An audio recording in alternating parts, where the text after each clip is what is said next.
ॐ वक्रतुण्ड महाकाय कोटिसूर्यसमप्रभ निर्विघ्नं कुरु मे देव सर्वकार्येषु सर्वदा।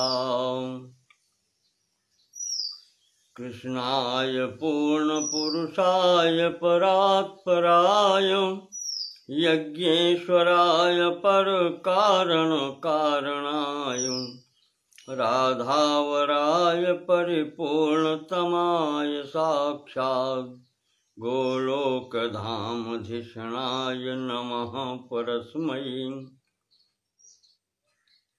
त्वां ब्रह्म केचिदवयन्ति परे च कालम् केचित् प्रशान्तमपरे भुवि कर्मरूपम् पूर्वे च योगमपरे किल कर्तृभावम् अन्योक्तिभिर्न विदितं शरणं गतास्मः।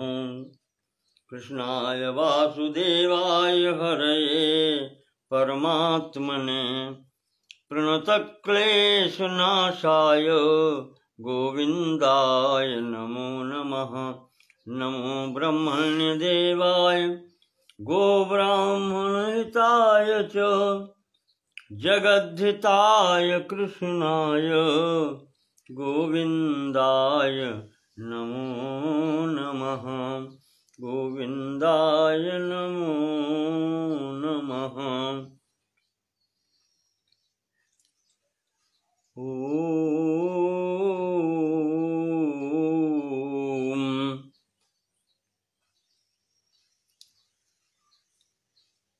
श्रीमद् गर्ग संहिता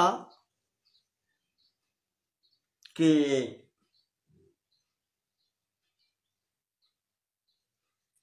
तृतीय भाग गिरिराज खंड में कल मैंने आपको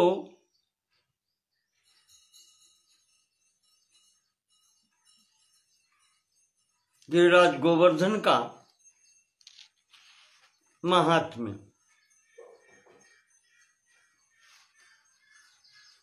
बतलाया। उसी क्रम में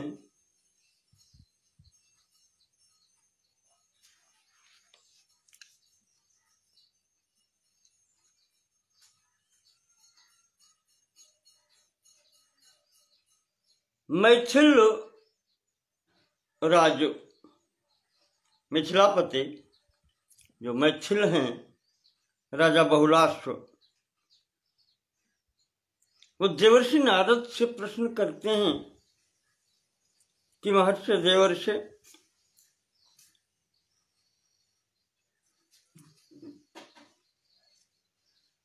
गिरिराज पर जो आपने ये विभिन्न तीर्थ बताए हैं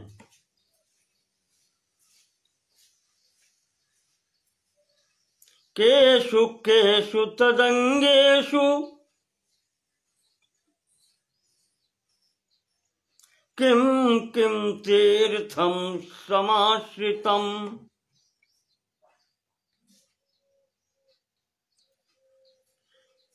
गिरिराज के गोवर्धन के किस किस अंग में ये तीर्थ विद्यमान हैं। वद देव महाभाग त्वं परावर वित्तमः। देवर्षि आप पर अवर सब कुछ जानते हैं।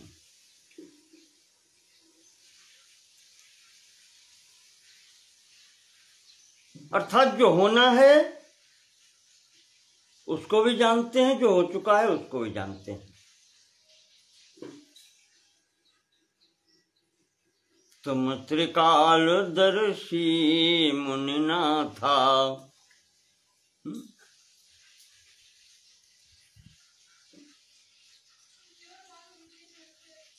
आप त्रिकालदर्शी हैं, आप सब कुछ जानते हैं। महाराज आप बताएं कि गिरिराज के किस अंग में कौन तीर्थ विद्यमान है।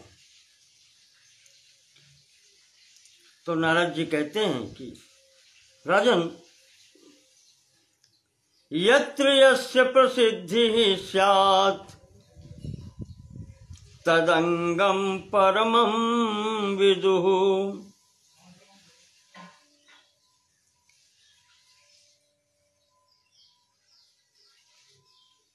जहां जिसकी प्रसिद्धि है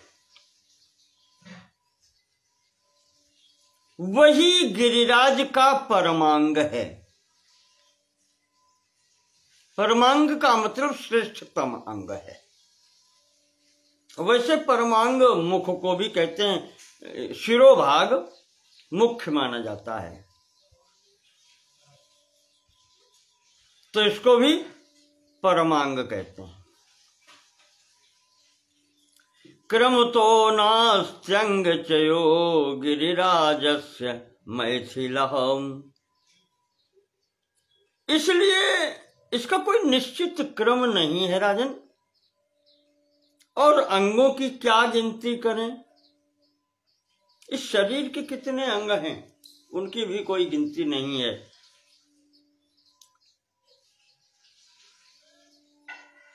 यथा सर्वगतं ब्रह्मम्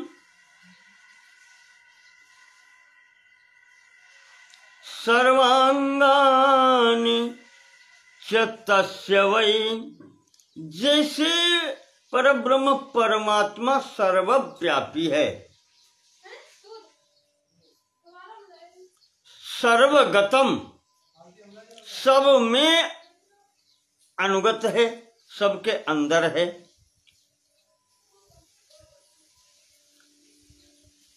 और सर्वांगानि च तस्य वै, और संपूर्ण अंग प्रत्यंग सब उसी के हैं। तो अब उसमें क्या कह दें कि कौन परम है, कौन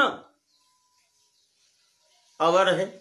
पर और अवर, कौन बड़ा कौन छोटा।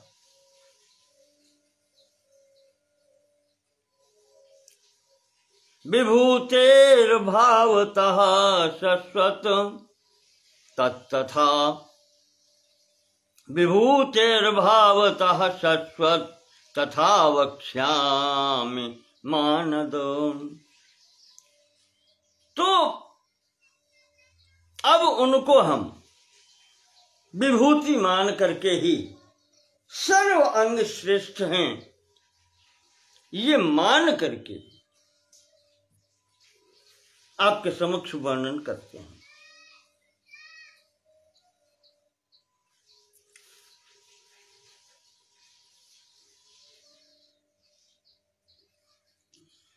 श्रृंगारमंडलस्याधो मुखम गोवर्धनस्य च। आपको जो श्रृंगार मंडल स्थान बताया था, जहां पर भगवान ने राधा जी का श्रृंगार किया है, उसके निचले भाग में जहां पर भगवान ने स्वयं गिरिराज रूप में उपस्थित होकर के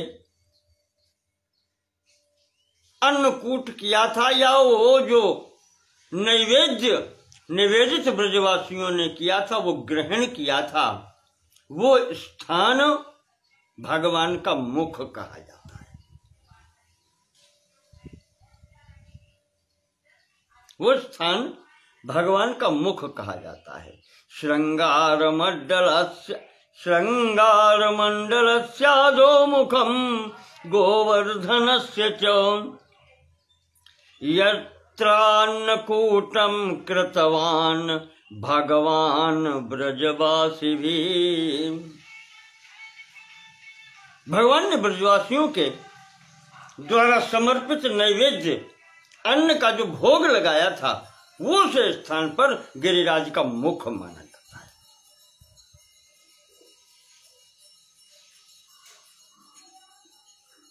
नेत्रे वै मानसी गंगा नासा चंद्र सरोवरः गोविंद कुंडो ह्यधरः शिवकम कृष्ण कुंडकः।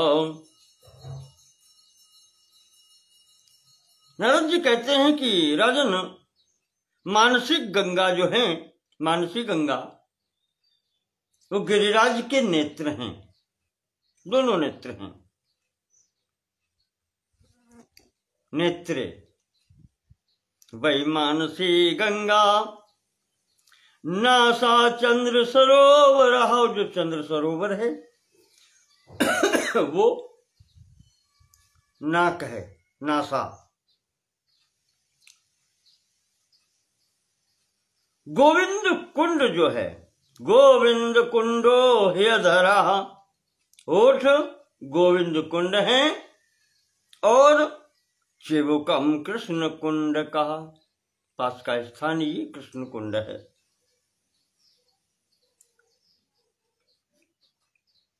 बहुत भगवान ने विस्तार, नारद जी ने बताया।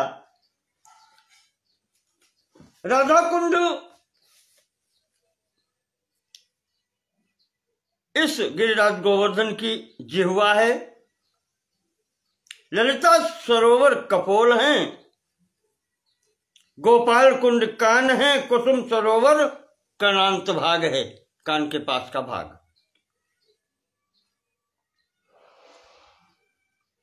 ये सब आपको पिछले उसमें बता चुके हैं तीर्थों के नाम, अब केवल अंग बताए जा रहे हैं।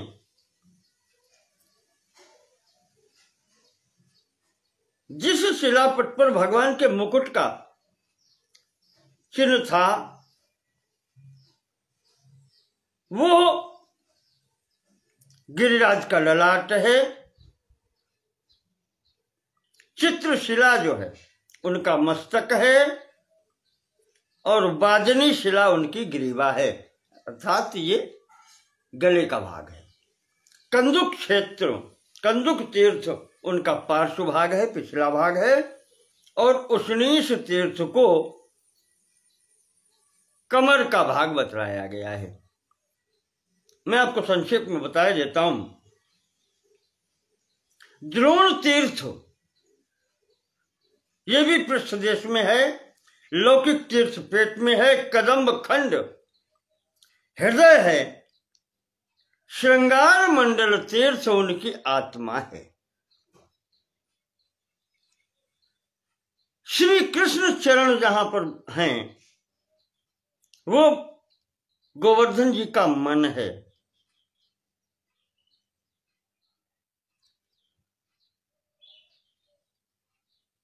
हाथ का जहां पर भगवान ने रोका था गोवर्धन को, वो बुद्धि है गोवर्धन जी की, और जहां पर ऐरावत के पैरों के चिन्ह पड़े हैं ये गोवर्धन जी के चरण हैं। सुरभि कामधेनु के जहां पर चरण चिन्ह हैं ये पंख बताए गए हैं। पहले पर्वतों के पंख होते थे, मैंने कहा था आपसे, उसी क्रम में ये है। पुच्छ कुंड नाम का स्थान है, वहां बताया जाता है इनकी पूछ भाग था। उत्तर भाग वत्स कुंड में गोवर्धन जी का बल निवास करता है। रुद्र कुंड में क्रोध, इंद्र सरोवर में काम की स्थिति है गोवर्धन की। कुबेर तीर्थ में उद्योग स्थल है, यानी कार्य क्षेत्र है। ब्रह्म तीर्थ प्रसन्नता का प्रतीक है। यम तीर्थ में गोवर्धन जी के अहंकार की स्थिति है। इस प्रकार से गिरिराज के अंग जो हैं उनकी स्थिति बताई गई है।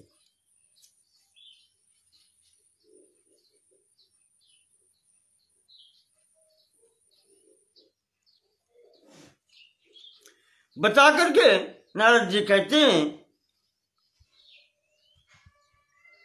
एवं अंगानि सर्वत्र गिरिराजस्य मैथिलो कथितानि मया तुभ्यं सर्व पाप हराणि च। ये वो प्रसंग है जो सुनने वालों के भी समस्त पापों का नाश कर देता है, पापों का हरण कर लेता है।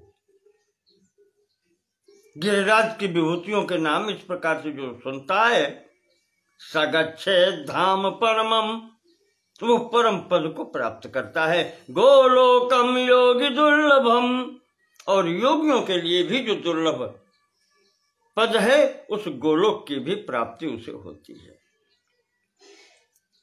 क्यों? नारद जी कहते हैं कि समुत्थितो सौ हरिवक्ष सो गिरि, ये गिरि जो है, गोवर्धन जो है, भगवान के वक्ष से उत्पन्न हुआ है, हृदय से उत्पन्न है। गोवर्धनो नाम गिरीन्द्र राज राष्ट्र, जो पर्वत के राजा हैं उनका भी, उनमें भी सर्वश्रेष्ठ जो है वो गोवर्धन भगवान के हृदय से उत्पन्न हुआ है। समागतो यत्र पुलस्त तेजसा, और यहां उसका आना जो हुआ है वो महर्षि पुलस्त्य की कृपा है। पुलस्त्य जी के तेज से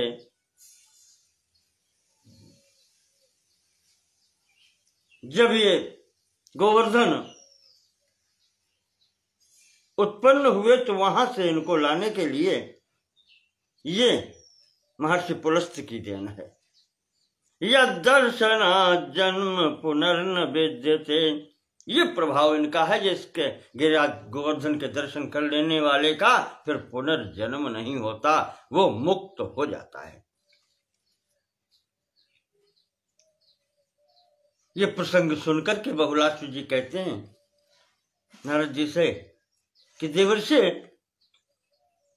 आप संक्षेप बहुत कर दिया, आप अब ठीक है गिरिराज की उत्पत्ति का प्रसंग भी आप सुना दें, क्योंकि आपने बारंबार ये कहा है कि भगवान के हृदय से इसकी उत्पत्ति है, वक्षस्थल से इसकी उत्पत्ति है।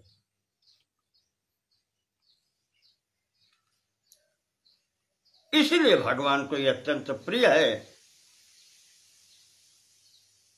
तत्समान न तीर्थम ही विद्यते भूतले दिवी, इसी कारण इसके समान कोई तीर्थ न पृथ्वी पर है न देवी स्वर्गलोक में भी नहीं है।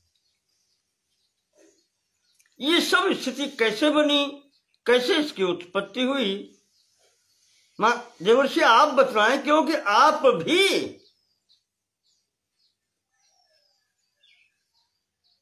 एतद्वद महाबुद्धे, आप महाबुद्धिमान हैं, आप बतलाएं।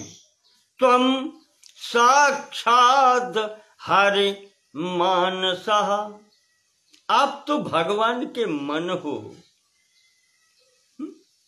भगवान के मन से उत्पत्ति आपकी भी है, आप तो बहुत पास के हो, नजदीकी हो, भगवान के भी और गिरिराज के भी। तो नारद जी कहते हैं कि राजन सुनो, मैं तुमको प्रारंभ से पूर्ण स्थिति बतलाता हूं।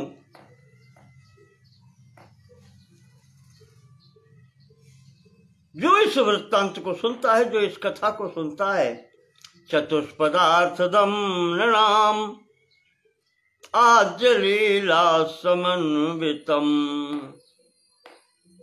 जो प्रारंभ से भगवान का लीला सुनता है, आद्य लीला समुद्भवम, जब से भगवान लीला प्रारंभ की है वो सब सुनता है, तो उसको धर्म अर्थ काम मोक्ष चारों पदार्थों की प्राप्ति होती है।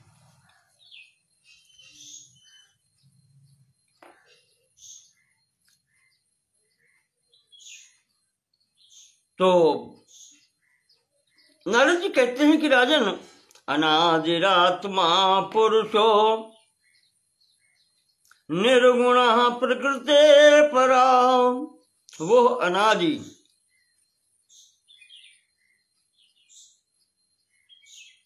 निर्गुण निराकार अज अनवद्य परात्पर पर ब्रह्म,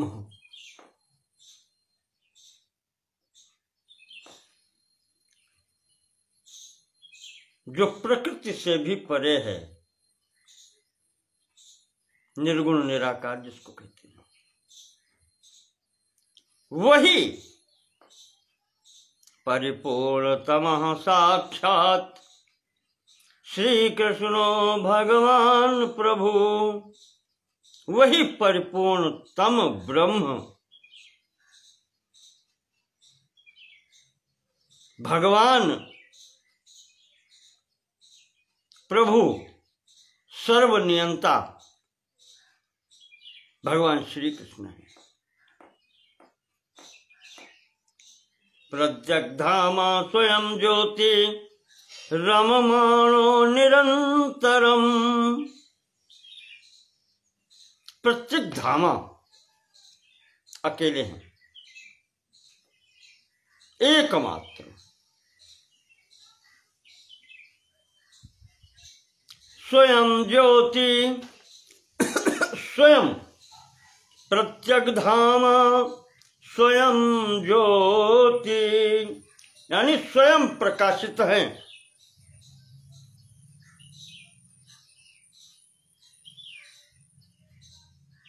और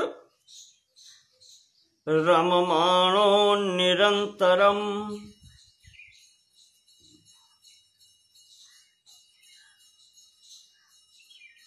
निरंतरम रममाणो, सर्वत्र रमण करते हैं, अर्थात सर्वत्र विद्यमान है, कोई ऐसा स्थान नहीं है जहां न हो। यत्र कालः कलयतामीश्वरो धाम मानिनाम, यहां पर सबसे बड़ा अधिकारी जो है ईश्वरः धाम मानिनाम, धाम मानिनाम ईश्वरः, समस्त धाम जितने भी हैं ब्रह्मलोक से लेकर के ब्रह्म स्तंभ पर्यंतम, या ब्रह्मलोक से लेकर के पाताल तक,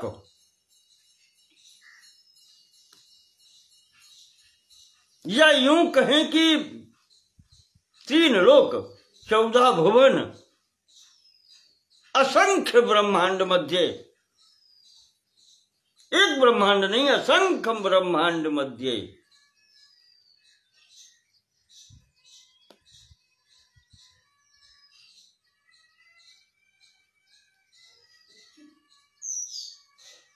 उनका भी जो नियंता है, धाम मानिनाम ईश्वरो, जो धाम माने जाते हैं, जो ब्रह्मांड हैं, उनका भी जो ईश्वर है वो कौन है? कालः कलयतया, कालः कलयता कलयताम, उनका भी स्वामी, गणना करने वालों में जो श्रेष्ठ, कलन करने वालों में जो श्रेष्ठ है वो काल है।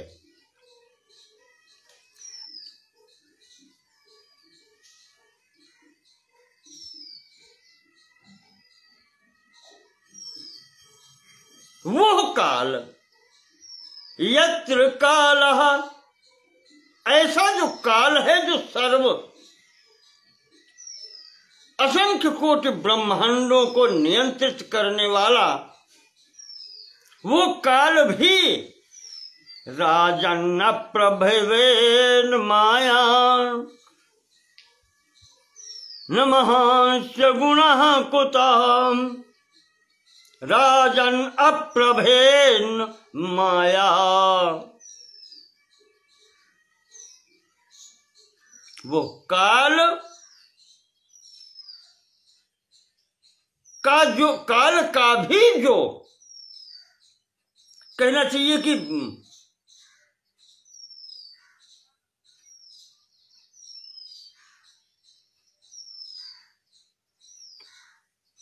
राजन्न प्रभेन माया, अप्रभवे यत्र कालः न,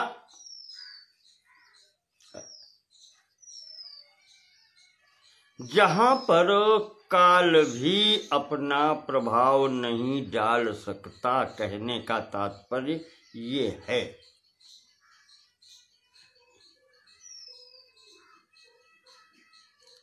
वह काल, उस काल की भी सत्ता उसी परिपूर्णतम साक्षात ब्रह्म से है। अतः वो काल से भी परे हैं, और जब माया भी उनके ऊपर कोई प्रभाव नहीं डाल पाती, तो फिर आगे के जो हैं, जिसको कहते हैं महत्तत्व, अहंकार,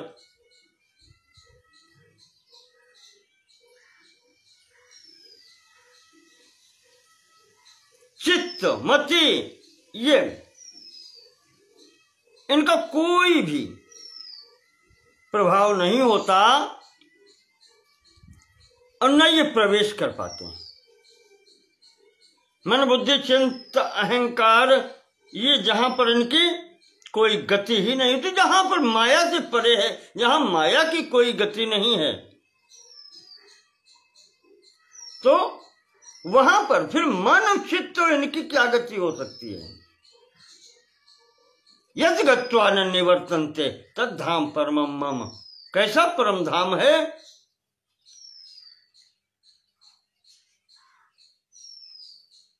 ये तो क्या है, अप्राप्य मनसा सह, ये तो वाचो निवर्तन्ते, अप्राप्य मनसा सह, मन, वाणी, इंद्रियां, कोई गति इनकी नहीं है, बुद्धि की भी वहां गति नहीं है।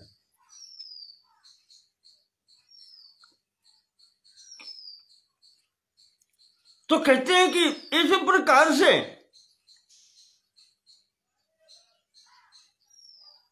जब उन्होंने वहां बैठ करके इच्छा की,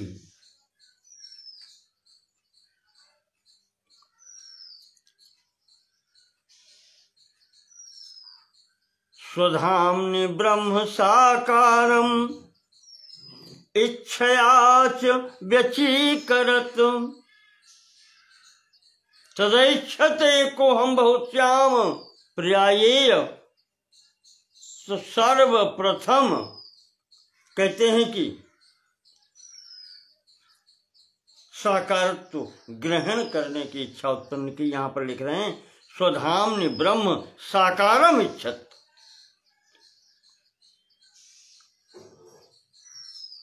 अपने धाम में जब भगवान ने परिपूर्णतम उस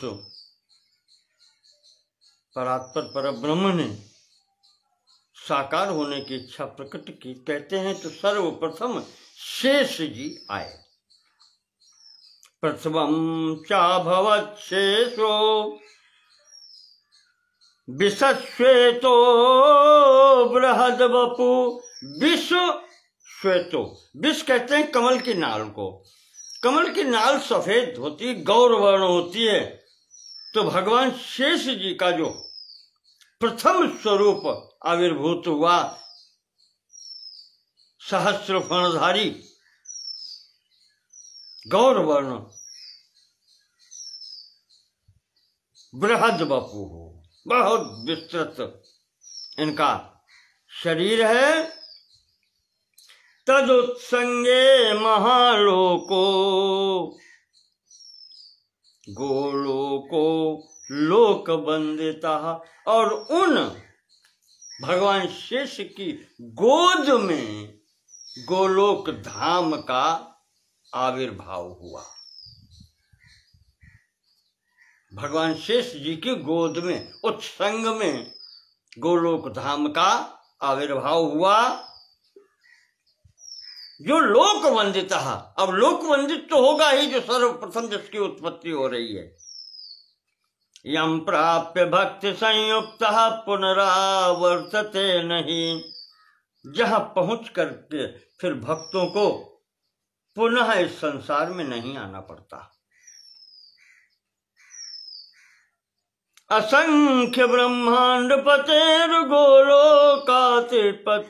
गोलोकाधिपते प्रभो।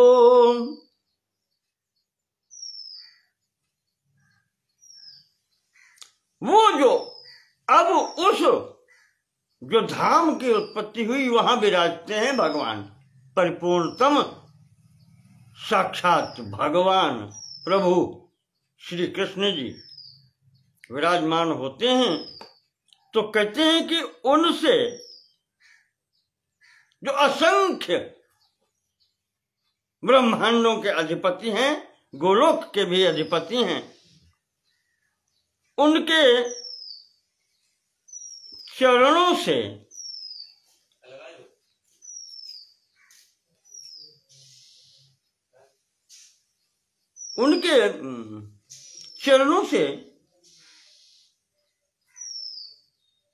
पुनः पादाब्ज संभूता गंगा त्रिपथ गामिनी। उनके चरण कमलों से त्रिपथ गामिनी गंगा जी की उत्पत्ति होती है।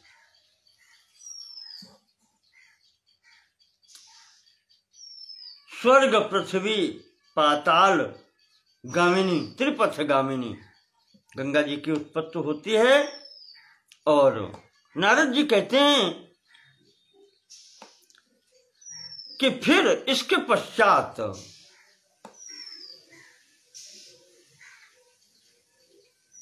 पुनर्वामांसतः तस्य, भगवान के वाम भाग से, वामांस या तो कहें कंधे से, बाएं कंधे से अभूत सरितांबराम रेजे श्रृंगार कुसुमैर यथोष्णी मुद्रिता नृप।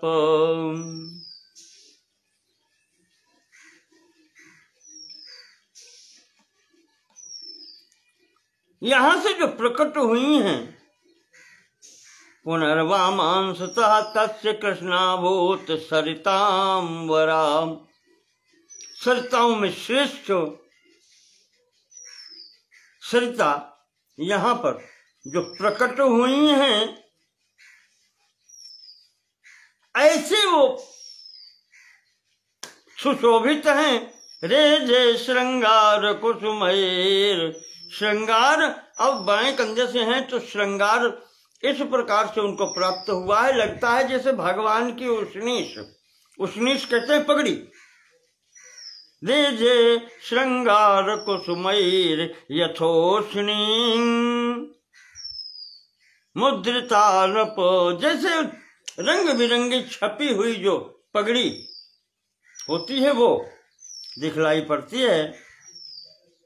श्रीरास मंडलम दिव्यम हेमरत्न समन्वितम नाना श्रृंगार पटलम गुल्फाभ्याम श्री हरे प्रभु। अब यहां पर सरिताम वरा, सरिताओं में श्रेष्ठ कह दिया है। भगवान की पगड़ी भी बता दी, बाएं कंधे से भी उत्पत्ति बता दी, नाम नहीं लिखा। महापुरुषों ने कहा है यही यमुना जी हैं, मामांग से उत्पन्न है, यमुना जी हैं। और भगवान के गुल्फों से, घुटनों से, गुल्फ सबसे नीचे का भाग, एक एड़ी से ऊपर का भाग होता है। कहते हैं यहां से रास मंडल प्रकट हुआ है।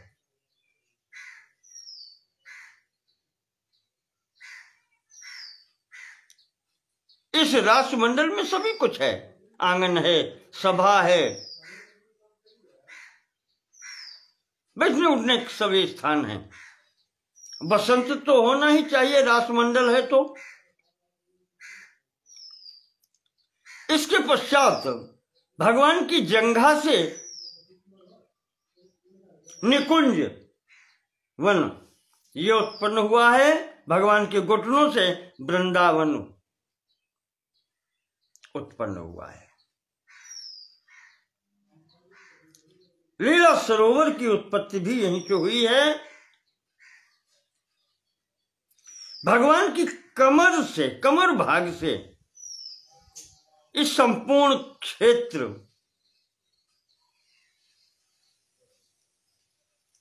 की उत्पत्ति मानी गई है।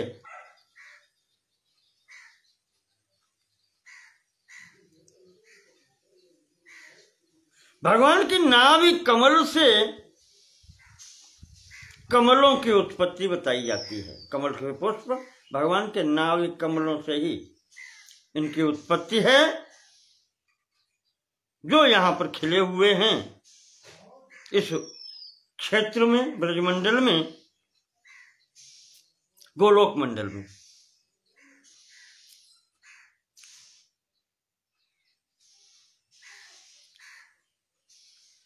कहते हैं कि भगवान की जो हंसली है, ये हंसली का भाग जो दोनों तरफ का है, उनसे दो नगरी उत्पन्न हुई हैं, एक मथुरा, एक द्वारिका।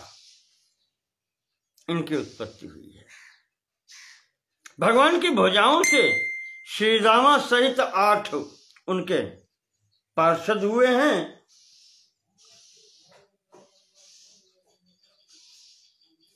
ये पहुंची भाग जो है, जहां पर ये कंकण इत्यादि पहने जाते हैं, वहां से नंद की उत्पत्ति हुई है।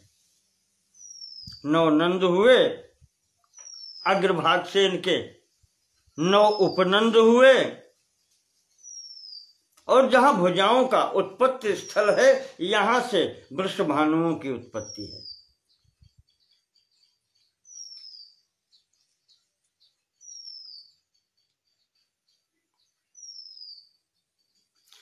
भगवान कृष्ण की रोमावली से असंख्य गोपों के झुंड उत्पन्न हुए। भगवान के मन से गौ उत्पन्न हुई, कामधेनु उत्पन्न हुई, बैल उत्पन्न हुए, जो धर्म का प्रतिनिधित्व करते हैं।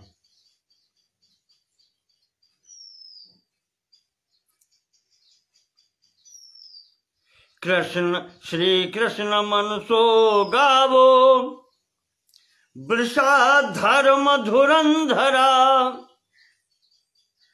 मन से गायें हुई हैं और वृष धर्म धुरंधरा, वृषा धर्म की धुर को धारण करने वाले वृष उत्पन्न हुए। कभी बात करेंगे कि वृष ही क्यों धर्म स्वरूप है।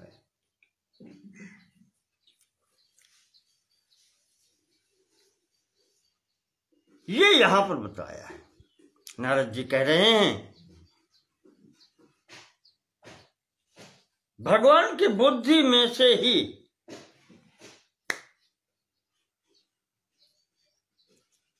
उत्पत्ति जो है, ये घास फूस इत्यादि की हुई है, गुलमलताओं की। बाएं अंग से एक तेज पुंज प्रकट हुआ, जिसके 4 भाग हुए। नाम बन के बता चुके हैं। लीला, श्री, भू और विरजा, ये 4 स्वरूप हुए उस तेज पुंज के, भगवान के वामांग से।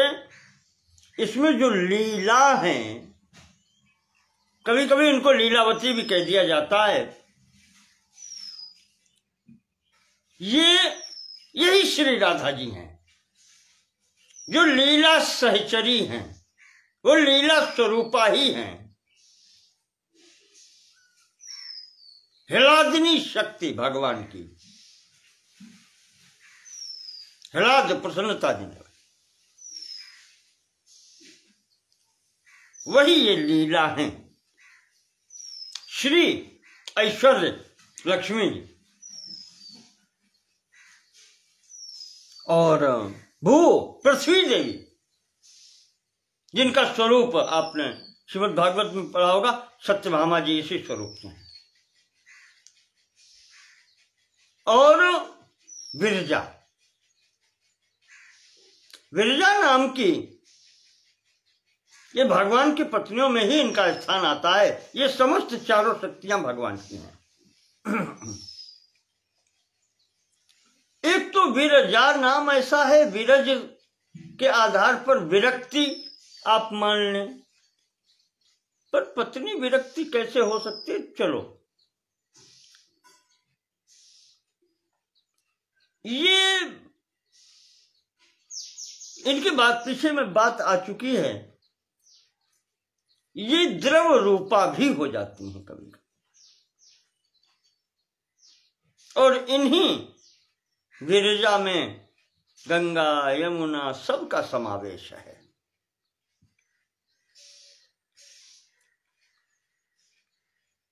तो इस प्रकार से भगवान के वामांग से ये चार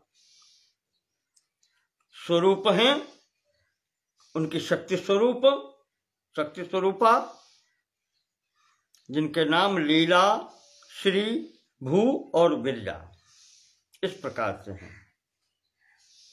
ये भगवान हरि की प्रियतमाएं हैं, प्रिया हैं।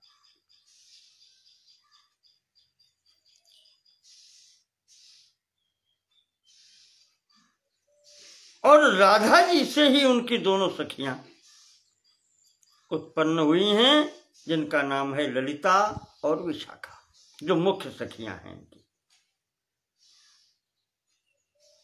श्री राधाया भुजाभ्याम तो विशाखा ललिता सखी, इसलिए वो सदैव साथ रहती हैं। हाँ, शक्ति की भी भुजाएं हैं।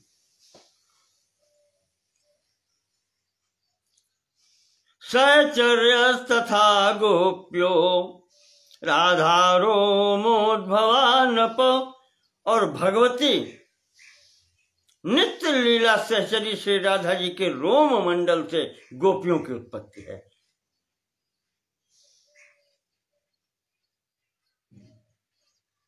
उन्हीं की रोमावली से ये संपूर्ण गोपियां उत्पन्न हुई हैं। तो इस प्रकार से इस संपूर्ण लोक की उत्पत्ति हुई, और राधा जी यहां पर जब भगवान के साथ में विराजी, तो नारद जी कह रहे हैं कि राजन, एक दिन उन्होंने भगवान के समक्ष अपनी इच्छा प्रकट की। प्रभु,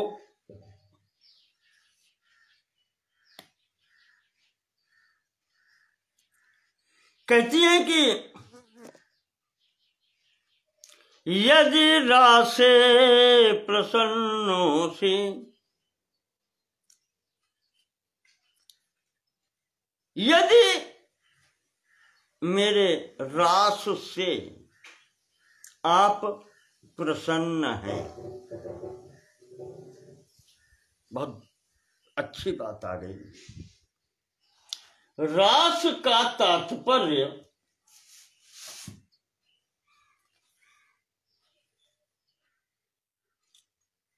मुझे याद आ गया, जहां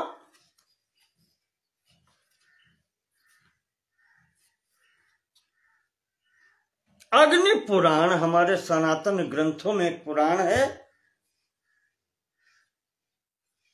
आप यूं कह सकते हैं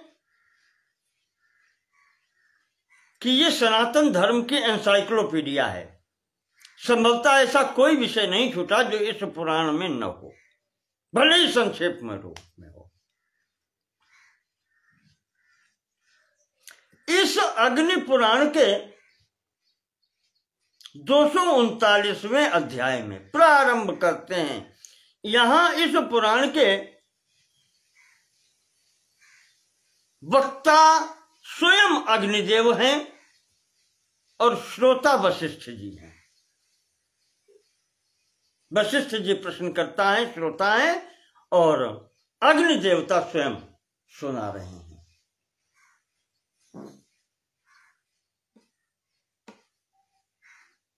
ब्राह्मणा नाम गुरु अग्नि, आज गुरु पद पर प्रतिष्ठित हैं भगवान अग्निदेव। तो मैंने कहा कि वहां 239वें अध्याय का जब प्रारंभ करते हैं तो अग्निदेव जी वशिष्ठ को बता रहे हैं कि वशिष्ठ वेदांत शास्त्रों में या उपनिषद में, वेद में, वेद का सार भाग उपनिषद और इनका भी सार भाग वेदांत कह लें, उत्तर मीमांसा कह लें, ब्रह्मसूत्र जो कहते हैं। जिस ब्रह्म स्वरूप का वर्णन किया गया है, जिसको अक्षर कहते हैं, अविनाशी कहते हैं, सनातन, अजन्मा, सर्वव्यापक पर ब्रह्म परमेश्वर कहते हैं, जो अद्वितीय है, चैतन्य स्वरूप है, ज्योतिर्मय है। श्रीमद् भागवत का प्रथम श्लोक आप देख लें, उससे ही संबंधित बात हो रही है। और उनका ही कहते हैं कि सहज स्वभाव जो है वो आनंद स्वरूपता है। तो सत, चित और आनंद स्वरूपता। सत्य भी वही है, सत्ता मात्र भी वही है, चेतनावान भी वही है, ज्ञानवान भी वही है, और उसका ही स्वरूप है आनंद स्वरूप।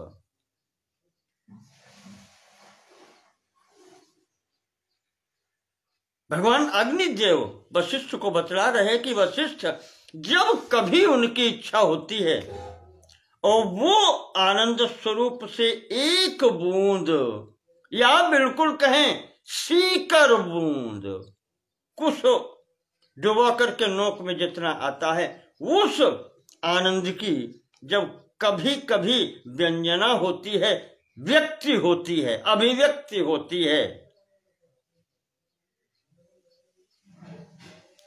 उसको ही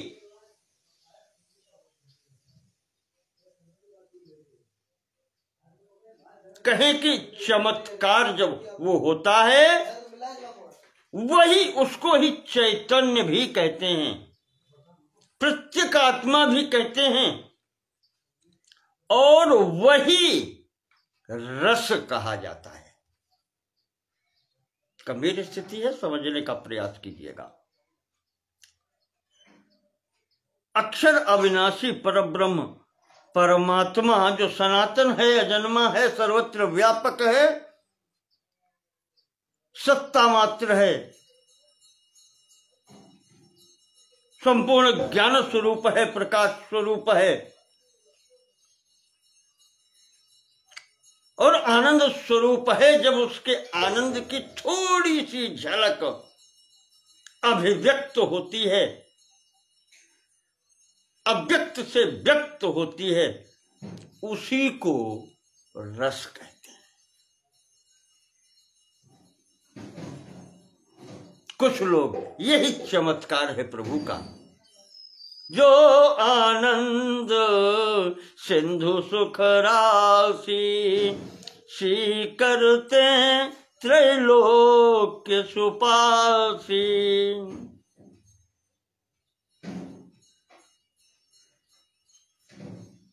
सैव रस, वही तो रस है, और जो रस है हमारे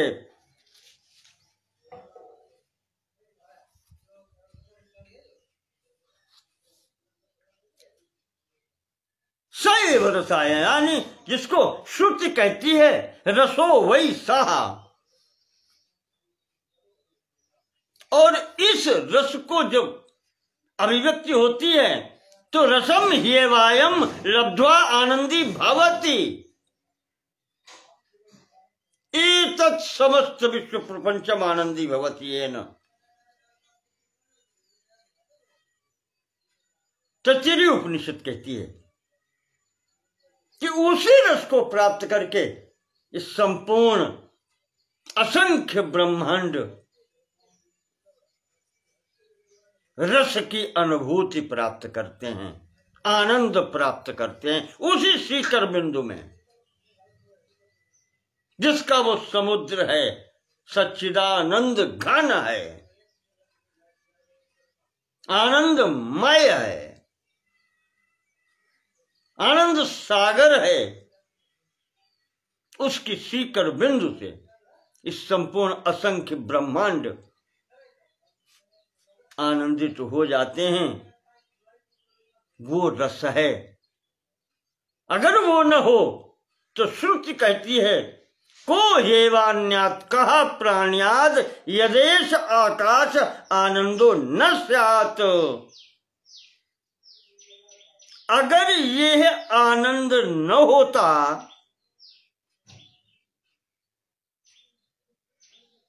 यत एष आकाश आनंदो न स्यात्, आकाशवत आनंद न होता,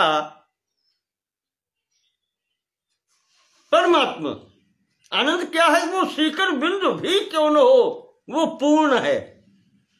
कहते अगर ये न होता तो को ही एव अन्यात् कहा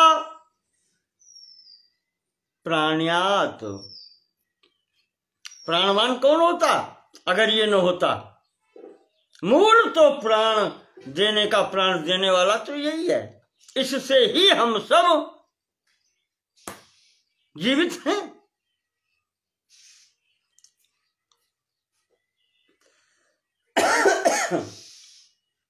और ये जो रस है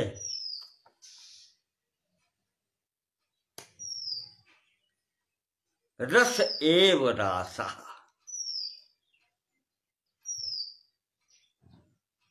वो रस ही रास कहलाता है। उस रस की अभिव्यक्ति भी रास में ही होती है।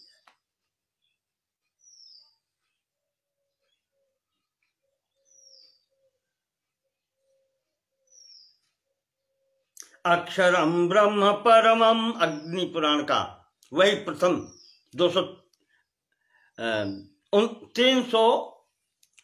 339वें अध्याय का प्रथम से लेकर के 3 श्लोकों में इतना आया है। अक्षरम ब्रह्म परमं सनातनमजं विभुम आनंदः सहजस्तस्य व्यंजते सद्वदाव्ययम् व्यक्ति तस्य चैतन्य चमत्कार। उसी को जो व्यक्त हुआ है वो शिखर बिंदु आनंद मय का, आनंद सिंधु का जो व्यक्त हुआ है, व्यक्ति सा जो अभिव्यक्ति हुई है वो चैतन्य, वही चैतन्य कहा जाता है, जीवात्मा कहा जाता है। अगर समष्टि रूप में देखें तो यही ईश्वर कहा जाता है। यही चमत्कार है और यही रस है। चैतन्य चमत्कार रसाहवया अधस्तस्य विकारो यः सोहंकार इति स्मृतः। और इसके पश्चात जो विकार इसका होता है वो अहंकार कहा जाता है। वो अहंकार है।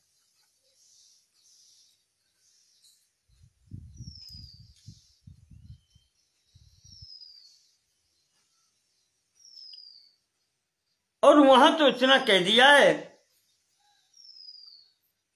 कि ये जो अहंकार है यही अभिमान है। ततो अभिमान तत्रेदम समासं भुवनत्रयम्। रस से जो उत्पत्ति हुई है अहंकार की, या उसके अंतर्गत अभिमान, और इस अभिमान में ही तीनों लोक की सृष्टि हो गई है। तीनों लोकों की सृष्टि अभिमान में, अभिमान अहंकार में, और अहंकार जिससे आया है वो वही रस, चमत्कार या चैतन्य। और यही रस की अभिव्यक्ति इधर जो है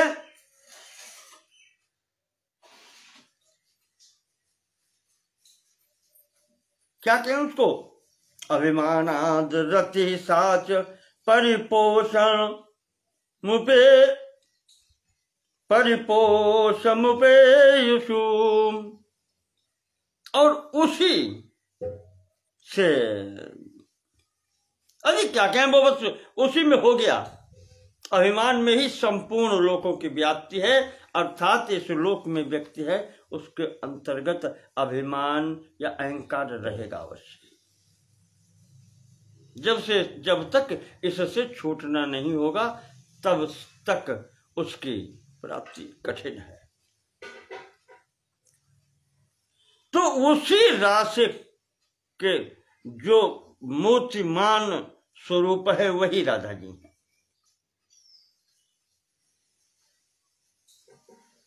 या यूं कह लें कि उस रस की उत्पत्ति स्थली जो है वो राधा जी हैं।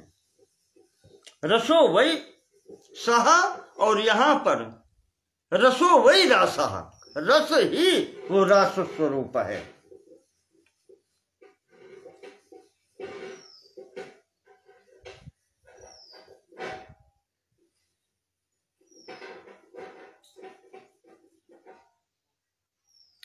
तो इस प्रकार से जो रास की स्थिति है वो है। तो राधा जी ने कहा है कि प्रभु मेरे रास से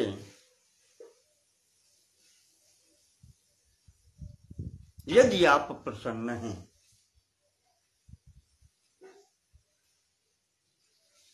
मेरी सेवा से अगर आप संतुष्ट हैं, तो हमें एक जो मैं मांगती हूं वो दीजिए। मेरे प्रेम से आप प्रसन्न हैं। यदि रासे प्रसन्नोऽसि मम प्रेम्णा जगत्पते, तदहं प्रार्थनां त्वां तो करोमि मनसि स्थिताम। जो मेरे मन में है वो मैं व्यक्त करूं आपके समक्ष, मैं प्रार्थना करती हूं। भगवान ने कहा इच्छाम्बरे, जो तुम्हारी इच्छा हो मांगो। तुम्हारे लिए भी क्या कुछ ऐसा है जो कुछ नहीं दिया जा सकता। राधा तो तुम तो मेरी प्रियतमा हो, मांगो क्या चाहिए। तो राधा जी कहती हैं कि प्रीतम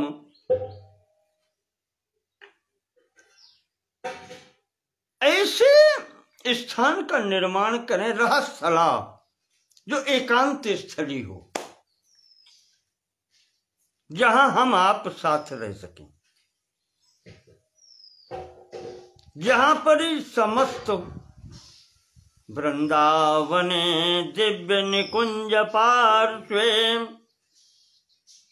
कृष्णा तटे रास रसाय योग्यम।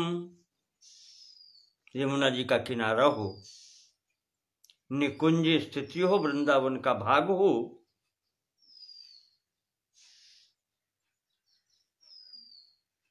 रहस्थलम और एकांत स्थल हो। त्वं कुरु तन्मनोज्ञं मनोरथोऽयं मम देव देव। ऐसी मेरी इच्छा है प्रभु, ऐसे स्थान का निर्माण हो जहां यमुना जी का किनारा भी हो, निकुंज स्थली भी हो, वृंदावन क्षेत्र जैसे और एकांत स्थान हो। सबको मांगना नहीं आता, देखिए मांगा है। एक केवल इतने हो सकता था कि हम आप जहां एकांत स्थल में रह सकें ऐसा स्थान बनाइए। नहीं, भगवती ने क्या मांगा है। मुझे याद आता है ऐसे ही एक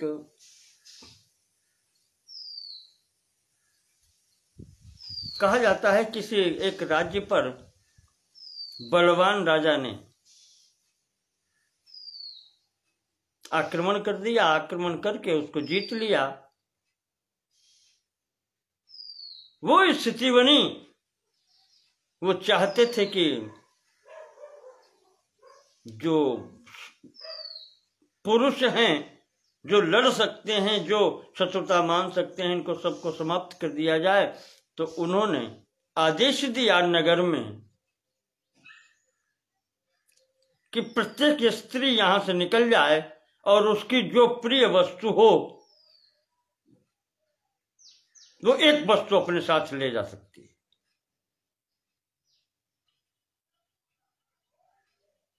प्रातःकाल राजा देखता है कि प्रत्येक स्त्री अपने अपने पति को कंधे पर बिठाए हुए लिए चली जा रही है। ये बुद्धि का परिचायक और ये होता है। ऐसे ही मांगने का भी एक जगह आया है कहीं,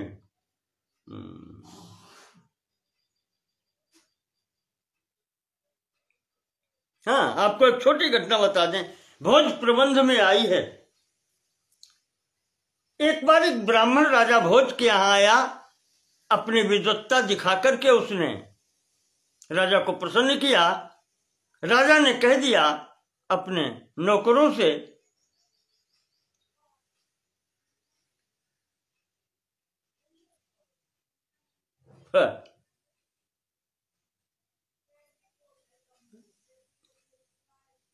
नहीं, वो मिक्सअप हो जाता है। वो ब्राह्मण आता है सभा में तो राजा पूछता है कुतः आगम्यते ब्राह्मण।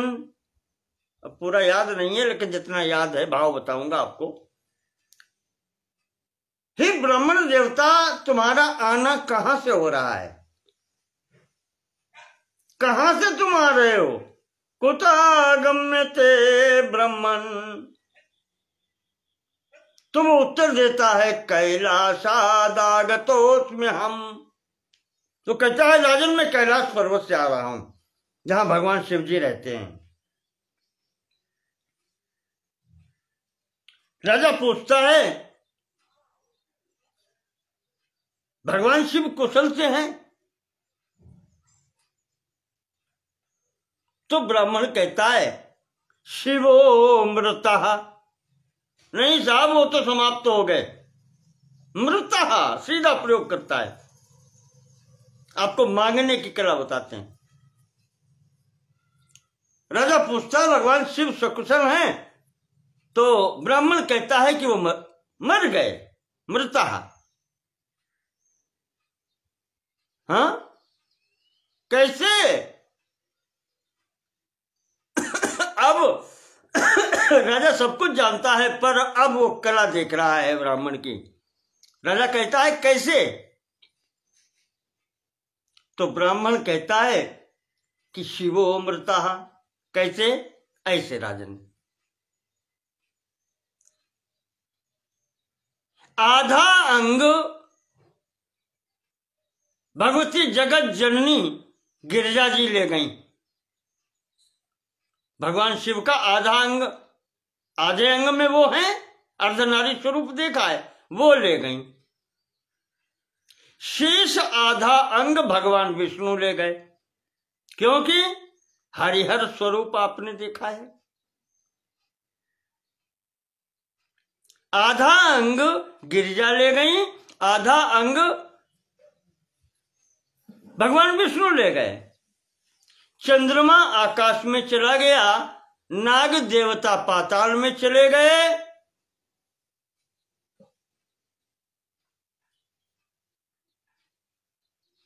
राजन, उनकी जो ऐश्वर्य था, जो उनका जो वैभव था, वो आपको प्राप्त हो गया और मेरे हिस्से में ये कपाल, ये खप्पर, ये भिक्षा पात्र मेरे हिस्से में आया प्रभु। ऐसे शिवजी शिवोमृता चले गए, सब कुछ बट गया। आपके हिस्से में वैभव आया संपूर्ण उनका और मेरे हिस्से में भिक्षा पात्र आया कपाल। योग चतुरता, ये है मांगने की कला।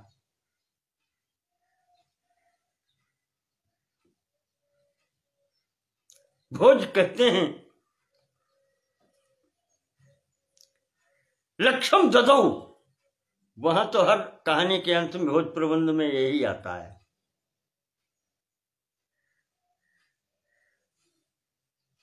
लाख स्वर्ण मुद्राएं दी जाएं, इस प्रकार से बिना मांगे उसको मिलता है। तो यही यहां पर है, यह है। और भी है, ऐसी कई कहानियां हैं।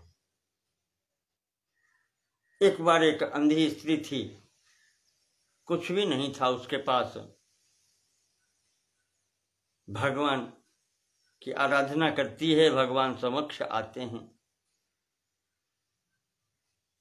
तो कहते हैं वर मांगो। तो वो मांगती है प्रभु के समक्ष, शिव जी के समक्ष कि प्रभु आपकी कृपा ऐसी हो कि हम ऐसा पुत्र प्राप्त करें, या भगवान मेरे एक पुत्र हो जो राज सिंहासन पर बैठ करके स्वर्ण के पात्र में भोजन करे, उसको मैं देखूं। सब काम हो गया, नेत्र सहित, वैभव सहित, पुत्र सहित, सब कुछ हो गया। ये मांगना होता है। तो यहां पर भगवती ने सब कुछ सहित मांग लिया। केवल एकांत स्थली मांगते तो बात नहीं बनती, इतनी सहित मांगा है। नारद जी कहते हैं कि राजन, इस प्रकार से जब राधा जी ने कहा है तो भगवान ने तथास्तु कह दिया। तो जैसे ही तथास्तु कहा भगवान ने, तथास्तु चोक्त्वा भगवान रहो योग्यम विचिंतयन्। रहो योग्यम, एकांत स्थली के रूप का कैसा होगा, कैसी एकांत स्थली हो, उसका चिंतन किया। चिंतन करते ही स्वनेत्र पंकजाभ्याम तो हृदयम संददर्श। स्वनेत्र पंकजाभ्याम, अपने चिंतन करके, आंखें निमीलित करके, झुका करके अपने हृदय की ओर देखा। उस देखने मात्र से ही जैसे बीज से अंकुर निकलता है। कहते हैं नारद जी,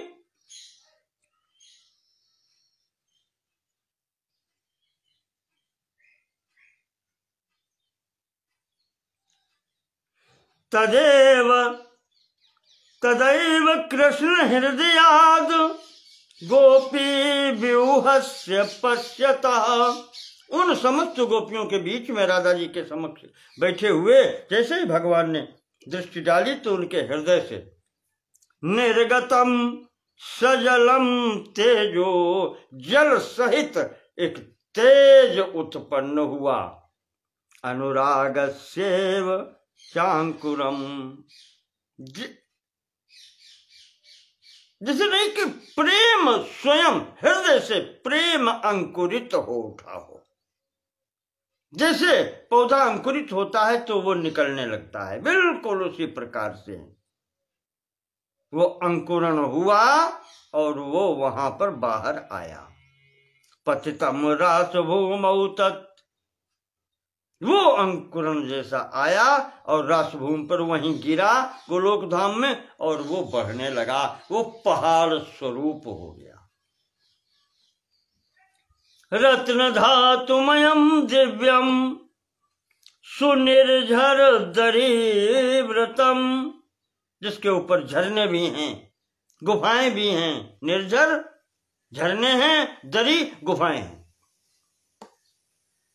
कदम्ब बकुलाशोक लताजाल मनोहरम। कदम्ब, बकुल, लताएं, अनादि वृक्ष, अन्य वृक्ष सब हैं उस पर। क्षण मात्र में उसका विस्तार हो गया सैकड़ों योजन का।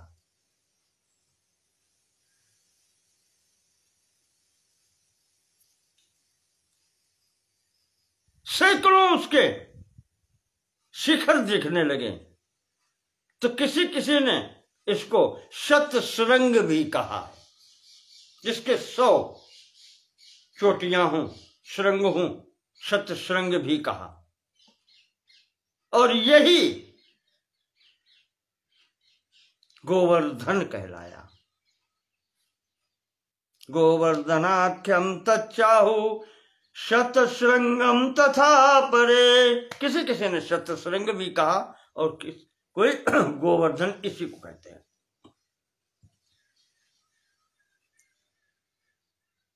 अब ये जब बढ़ने लगा, अभी भी ये शांत नहीं हो रहा है, तो भगवान ने हाथ रखा कि नहीं, क्या कर रहे हो, क्यों बढ़ रहे हो। भगवान ने ऊपर से थपकी दी, नहीं,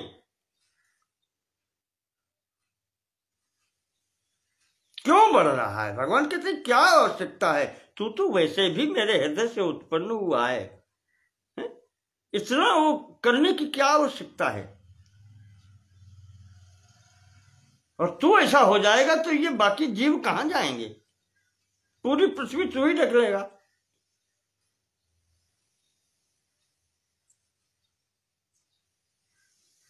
तो वही जब पिछला प्रसंग बताया था गोलोक खंड के प्रथम ही अध्याय में, जब ब्रह्मा जी ने जाकर के भगवान श्री कृष्ण से गोलोक धाम में प्रार्थना की थी कि प्रभु कंस आदि के विनाश के लिए धर्म संस्थापनार्थाय अवतार ने, तभी इन सबको भी आदेश हुआ था, संपूर्ण गोलोक मंडल को। तो इन गोवर्धन ने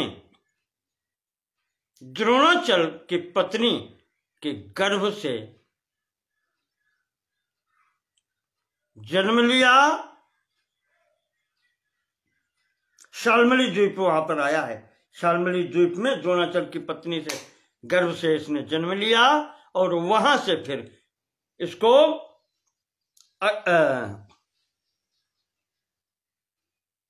अगस्त्य जी लाए थे। ऐसी था वहां।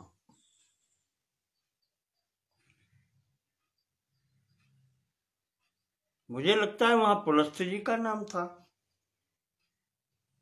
जो भी हो, देखें आप, याद है, फिर कम संपूर्ण पुस्तक कंठस्थ नहीं होती। तो यहां दिया है कि अगस्त्य जी महाराज वहां से ब्रजमंडल तक लाए थे। ये वृत्तांत नारद जी कहते हैं कि वैदेह हम तुम्हें पहले सुना चुके हैं। और यहां रखने पर भी अगस्त्य जी को लगा कि ये एकदम ऐसे बढ़ता है, इसी कारण से ये सब स्थितियां सोच करके उन्होंने इसको शाप दिया था कि तू तिल तिल घटेगा, बढ़ेगा नहीं। इसी कारण महर्षि जानते थे कि यहां रह करके भी ये कुछ बाधा कर सकता है, प्रभु का कृपा पात्र है, इस कारण से उन्होंने ये शाप दिया था। तो नारद जी कहते हैं कि इस प्रकार से गिरिराज की उत्पत्ति हुई और गिरिराज गोवर्धन यहां आए पृथ्वी तल पर।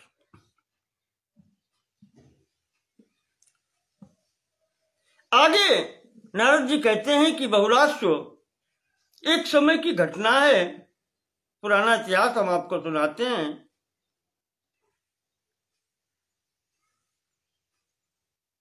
विजयो ब्राह्मण कश्चिद गौतमी तीर्वा सुकृत। विजय नाम का एक ब्राह्मण था, गौतमी नदी के किनारे, गौतमी कहते हैं गोदावरी नदी को, गौतम जी के आश्रम से जो निकली थी। आपको मैं बतला चुका हूं, देवी भागवत में भी आई थी कथा, अन्यत्र भी आई है। गोदावरी नदी के किनारे का ये रहने वाला था और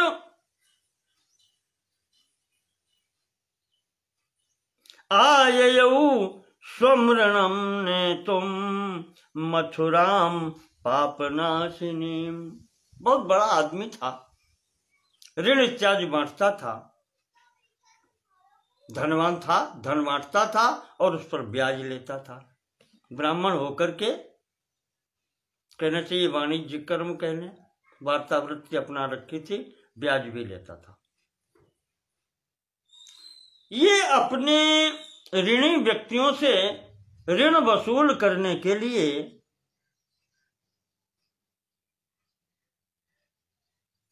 आययौ स्वम ऋणम नेतुम, अपने ऋण की वसूली करने के लिए मथुरा में आया।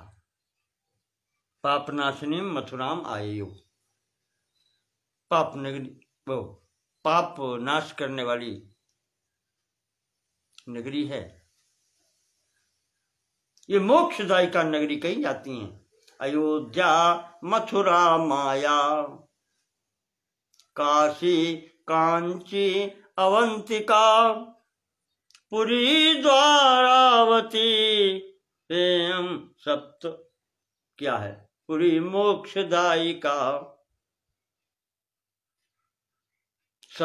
पुरी द्वारावतीं ज्ञेयं सप्तैते मोक्षदायिका। 7 नगरियां हैं मोक्ष देने वाली, अयोध्या, मथुरा, माया, माया माने हरिद्वार, काशी, कांची, कांची कामकोटि, कांचीपुरम जिसको कहते हैं, अवंतिका उज्जैन। 6 हो गई और 7वीं द्वारावती द्वारिकापुरी। मोक्षदायी कहना चाहिए नगर हैं। यहाँ शरीर जिसका छूटता है उससे मुक्ति प्राप्त होती है। तो पापनाशिनी मथुरा नगरी में वो आता है, यहाँ अपने उसने पूरा कार्य किया, संपूर्ण कार्य करके, यमुना स्नान करके, गोवर्धन इत्यादि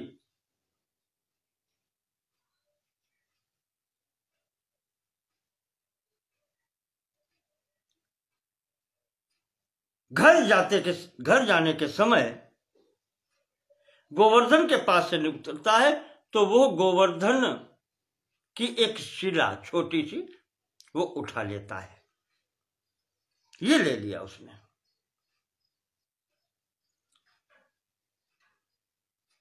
और वहां से चल दिया अपने घर के लिए। मार्ग में एक अग्रे ददर्श छायांतम, मार्ग में जंगल पड़ता था, जंगल में उसने, घोर जंगल में देखा, अग्रे ददर्श छायांतम, एक राक्षसम घोर रूपिणम, घोर रूप वाला अर्थात विकृत स्वरूप राक्षस आ रहा था। भयानक राक्षस, उसको देख करके वो घबरा गया। बहुत विकराल स्वरूप है उसका। अब ये इसकी ओर खाने के लिए दौड़ा, तो इसके पास कुछ नहीं, वो गिरिराज का जो पत्थर हाथ में था वही इसके हाथ में था। इसने वही उठा करके उसके ऊपर चला दिया।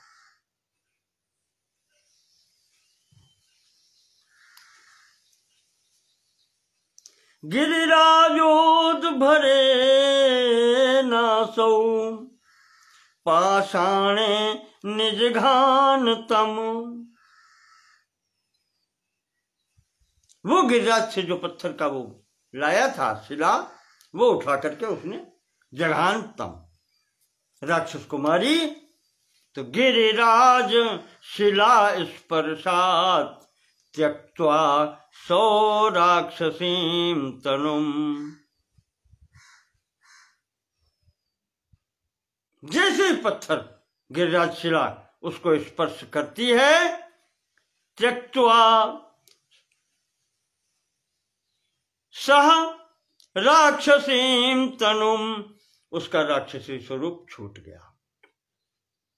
पद्म पत्र विशालाक्ष श्याम सुंदर विग्रह, बिल्कुल श्याम सुंदर का स्वरूप उसको प्राप्त हुआ।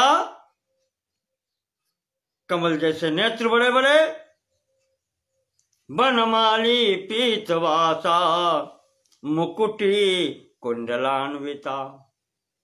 भगवत स्वरूप की प्राप्ति हो गई, श्याम सुंदर स्वरूप की प्राप्ति हो गई। उसी प्रकार से वनमाला पहने, पीतांबरधारी, मुकुट भी और कुंडल भी। बंशीधरो वेत्रहस्त, वैसे ही हाथ में बांसुरी और बेत। कामदेवैवापरा, जैसे दूसरे कामदेव हो, इस प्रकार से उसको देह की प्राप्ति हो गई। जैसे ही वो उसका शरीर परिवर्तन हुआ, वो हाथ जोड़ करके इस विजय नामक ब्राह्मण के चरणों पर गिरता है। भूत्वा कृतांजलि विप्रम प्रणनाम मुहुर्मुहु, बारंबार प्रणाम करता है और कहता है कि ब्राह्मण, तुमने हमारा उद्धार कर दिया। धन्यस्त्वं ब्राह्मण श्रेष्ठ परत्राण परायण। ब्राह्मण देवता, आप बहुत धन्यवाद के पात्र हैं। आपने हमारा उद्धार कर दिया, दूसरे का उद्धार करने के लिए आप निकले थे। त्वया विमोचितो हम वही राक्षसत्वान् महामते। आपकी कृपा से आज मैं अपने राक्षसी योनि से छूट गया, इस स्वभाव से मुक्त हो गया। आपने ये जो पाषाण स्पर्श करा दिया मुझसे, इसके अतिरिक्त मेरा कोई उद्धार का मार्ग भी नहीं था।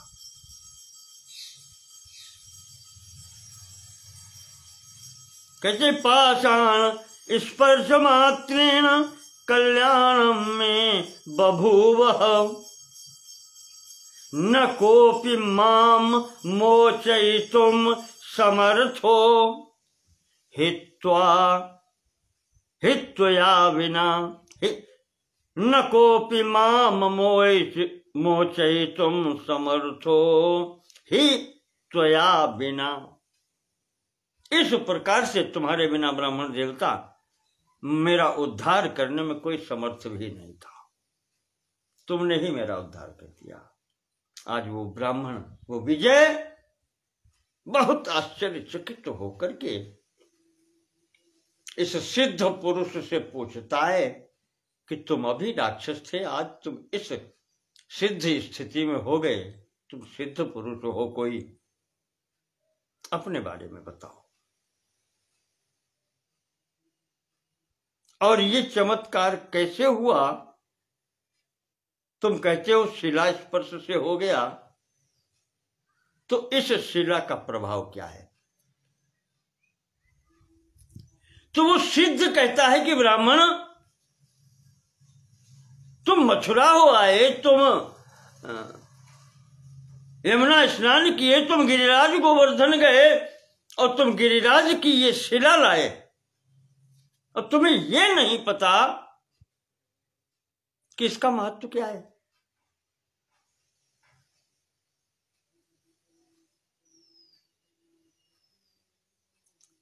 ब्राह्मण,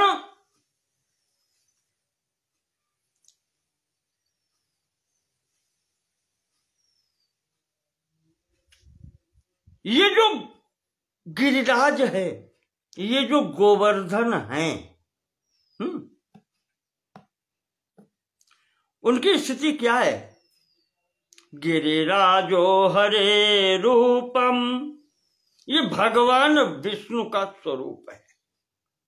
गिरिराज गोवर्धन ही स्वयं श्री कृष्ण स्वरूप है।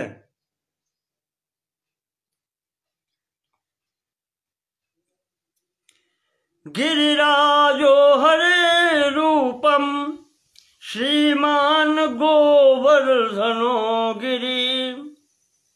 ये गोवर्धन गिरिराज जो हैं वो भगवत स्वरूप हैं। तस्य दर्शन मात्रेण नरो याति कृतार्थताम। इनके दर्शन मात्र से व्यक्ति कृतार्थ हो जाता है।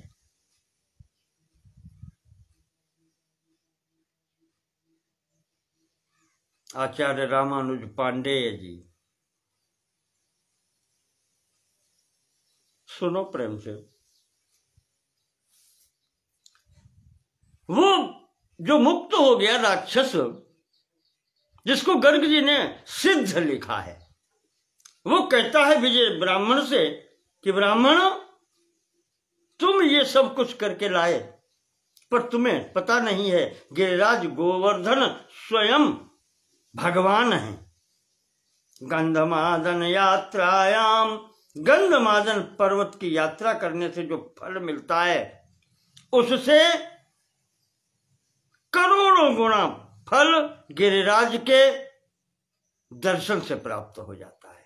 बहुत लंबी यहां पर वो दी है सूची कि क्या इसकी स्थिति है।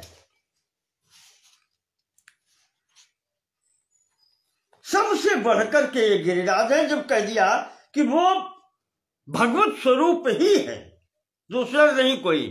गिरिराजो हरे रूपम श्रीमान गोवर्धनो गिरि। अब बाकी क्या रहा? तो इसमें आगे बहुत से कहा, केदार तीर्थ जो है, केदारनाथ, वहां दर्शन करने पर, वहां तपस्या करने पर, हजारों वर्ष तपस्या करने की जो स्थिति होती है, वो गिरिराज पर क्षण मात्र की तपस्या से वो फल प्राप्त हो जाता है। बहुत तीर्थ स्थानों के नाम यहां गिना दिए हैं। ऋष्यमुख, सह्याद्री पर्वत, देवगिरी, इन स्थानों का यात्रा करने से, यहां तपस्या करने से जिस पुण्य फल की प्राप्ति होती है, गोवर्धन यात्रा करने से उन समस्त फलों की प्राप्ति हो जाती है।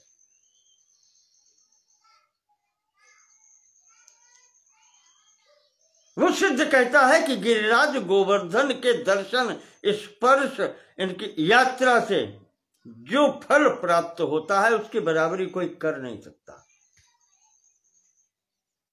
गिरिराज के समान न कोई तीर्थ पहले हुआ है और न होगा। गिरिराजस्य यात्रायाम तस्मात् कोटि गुणम फलम गिरिराज समम तीर्थम न भूतम न भविष्यति। गिरिराज के समान न कोई तीर्थ हुआ है और न होगा। श्रीशैल देशे, अब फिर तीर्थ स्थानों के नाम गिनाते हैं। श्रीशैल में जहां भगवान का, शंकर जी का, शिव जी का ज्योतिर्लिंग है, मल्लिकार्जुन,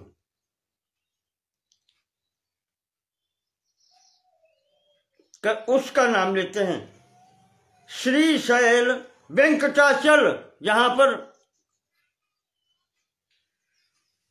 वेंकटेश्वर भगवान, या उनको कहते हैं बालाजी, तिरुपति स्थान, बालाजी, तिरुपति बालाजी का स्थान, वो भी वेंकटाचल है। मारीधार, महेंद्र पर्वत, विंध्याचल पर्वत, इन सब स्थानों पर जाकर के भगवान के दर्शन करने से, अश्वमेध यज्ञ इन स्थानों पर करने से जो फल प्राप्ति होती है वो गोवर्धन क्षेत्र में यज्ञ करने से, साधारण यज्ञ करने से भी प्राप्ति हो जाती है।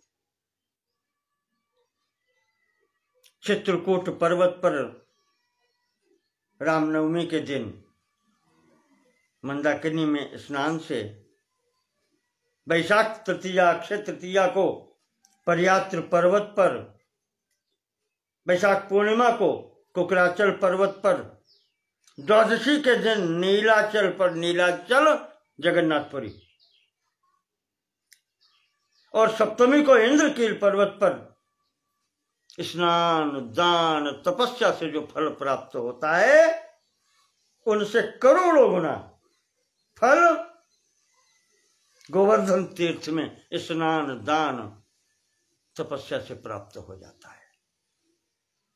तत्पश्चात बहुत लंबा सूची दिया है नारद जी ने। नारद जी कहते हैं, बहुलाशु जनक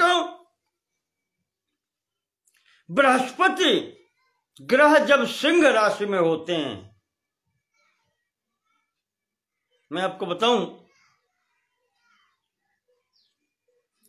बृहस्पति के सिंह राशि में होने पर 2 स्थानों पर कुंभ पड़ता है। संभवतः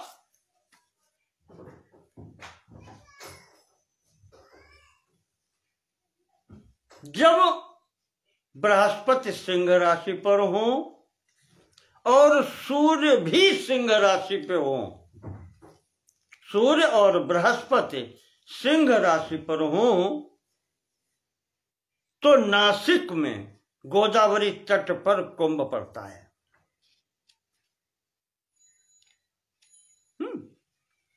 और बृहस्पति सिंह राशि में हो और सूर्य मेष राशि में हो,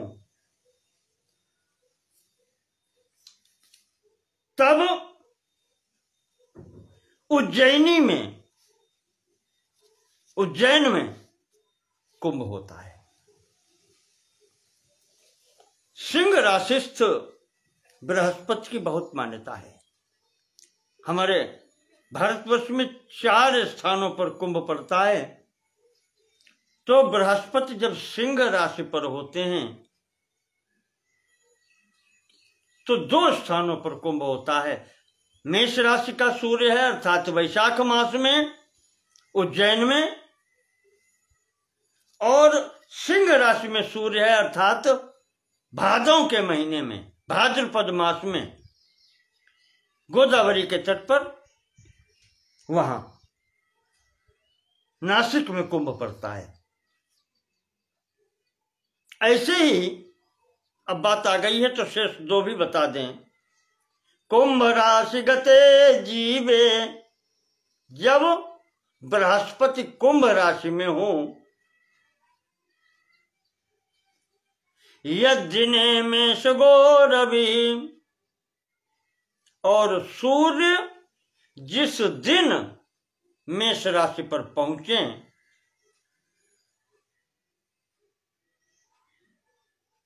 तो हरिद्वार में कुंभ होता है।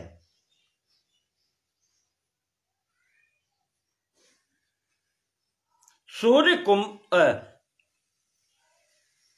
बृहस्पति कुंभ राशि में और सूर्य मेष राशि में प्रवेश करें तो हरिद्वार में कुंभ होता है। और माघे वृषगते जीवे, मकरे चंद्र भास्करौ, माघ मास में वृष राशि का बृहस्पति हो, अर्थात बृहस्पति वृष राशि पर हो और मकरे चंद्र भास्करौ, मकर राशि पर चंद्रमा और सूर्य दोनों हो, सूर्य भी मकर राशि में, चंद्रमा भी मकर राशि में, अर्थात अमावस्या, जिसको मौनी अमावस्या कहते हैं। तब तदा योगः कुंभाख्यः तीर्थ नायके, तब तीर्थराज प्रयाग में कुंभ होता है, गंगा यमुना के संगम तट पर। संभवतः ये स्थिति आगे आएगी। तो इस प्रकार से वही यहां पर नारद जी बता रहे कि वो सिद्ध बता रहा है विजय ब्राह्मण को कि ब्राह्मण बृहस्पति चाहे सिंह राशि में हो, चाहे कुंभ राशि में हो, चाहे वृष राशि में हो,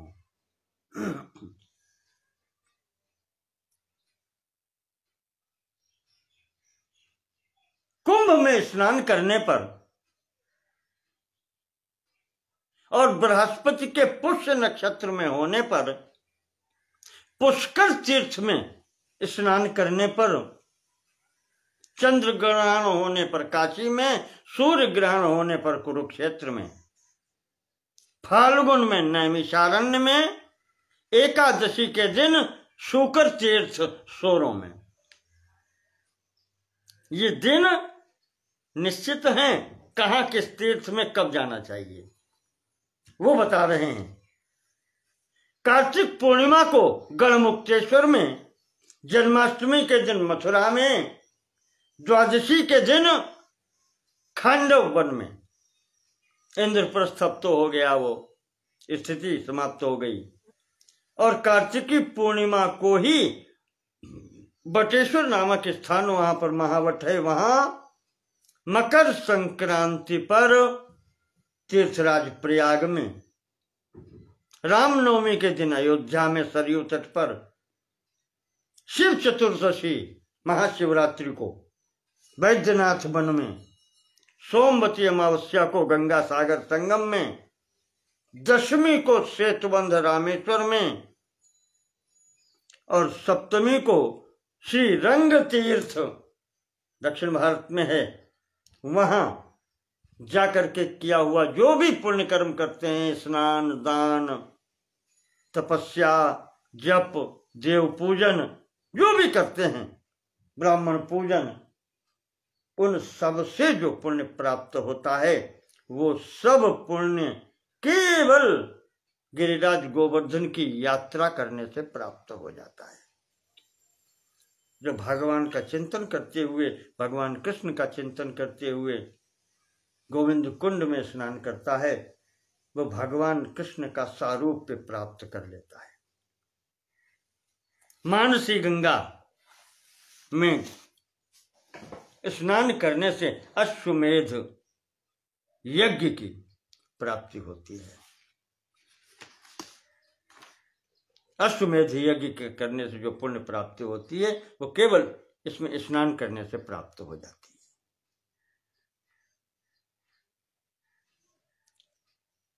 त्वया विप्रकृतं साक्षात् गिरिराजस्य दर्शनम।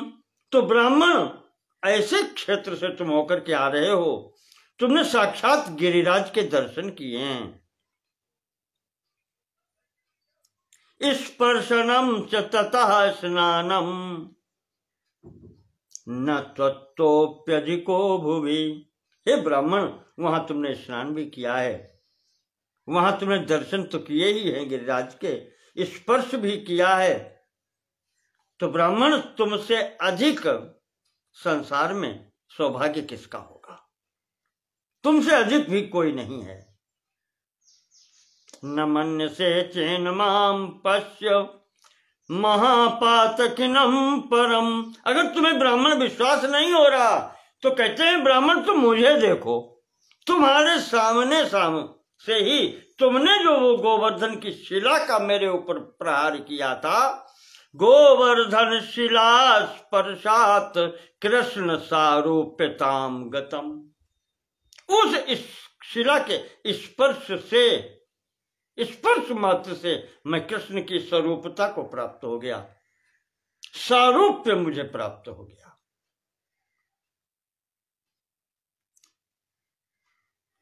इस प्रकार से वो सिद्ध कहता है, ब्राह्मण वो खड़ा है आश्चर्यचकित होकर के, विजय नाम वाला, जिसका नाम विजय है, वो ब्राह्मण देखता है उस स्वरूप को,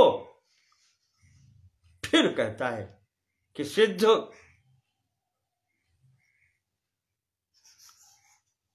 अब जब परिचय आपने करी लिया, इतनी बातें बता दी, तो अपना भी परिचय दे दो पूर्ण। अब तुम्हारी ये गति हुई कैसे?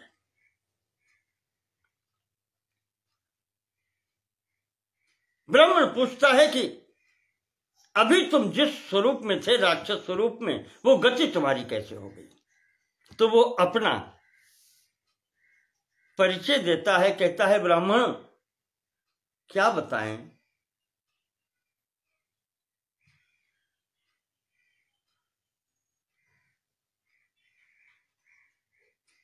पिछले जन्म में मैं वैश्य परिवार में उत्पन्न हुआ था, अर्थात जन्म से वणिक था मैं, अच्छे समृद्ध परिवार में, धन वैभव युक्त परिवार में उत्पन्न हुआ था, पर बचपन से ही मेरी स्थिति कुसंग में पड़ गई। आबाल्याद्यूत निरतः, आबाल्यात, आसमंतात, आ मतलब प्रारंभ से कहने आप, आबाल्यात बचपन से ही, द्यूत निरतः मैं जुआरी हो गया, जुआ खेलने लगा। वित्त गोष्ठी विशारदा, वित्त शब्द आता है कामुक व्यक्ति के लिए, कामी,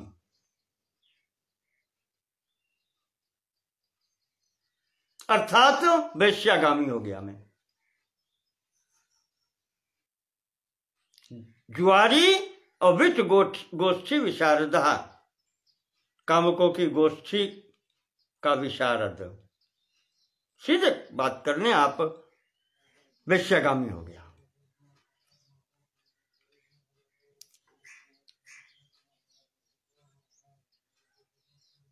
वैश्यारता कुमार गो हम मदिरा मद बेवहला, और फिर वैश्यागामी हो गया तो फिर बाकी क्या रहा? कुमार्ग तो मिल ही गया, शराब भी पीने लगा। माता पित्रा भार्याहि भर्तृ सोहम सदा द्विजो, माता पिता पत्नी तक निंदा करने लगी, डांटने लगी, भर्त्सना करने लगी। तो एक दिन क्रोध आ गया मुझे, ब्राह्मण, मैंने अपने माता पिता को जहर दे दिया, विष खिला दिया, विष देकर के अपने माता पिता को हमने मार दिया।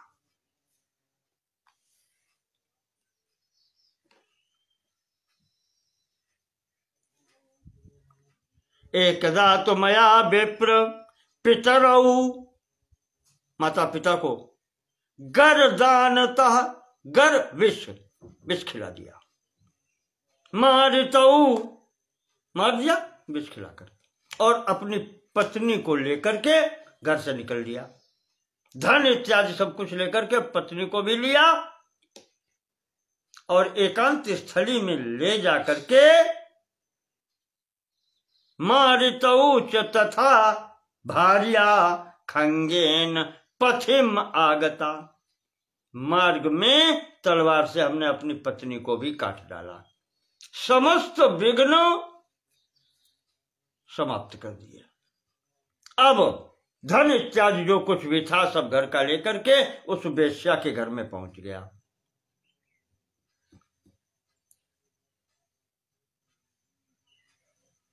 तत्पश्चात उस वेश्या को भी साथ में लिया, और उसके यहां भी जो था धन इत्यादि वो सब लेकर के, और मैं दक्षिण दिशा की ओर चल दिया।